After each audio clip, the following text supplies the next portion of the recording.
An insurance company must pay a $300,000 settlement in 5 years. What amount must be deposited now at 6.25% compounded quarterly to have enough money for the settlement? So they are asking what amount must be deposited now. So they are looking for the present value.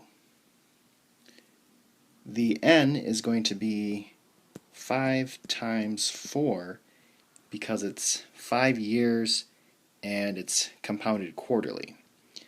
And because it's compounded quarterly, the PYCY is going to be 4. The I is going to be 6.25.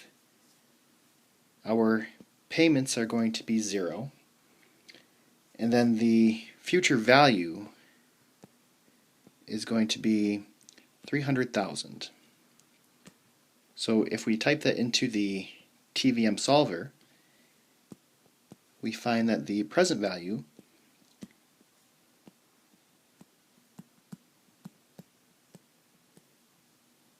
is $220,015.66.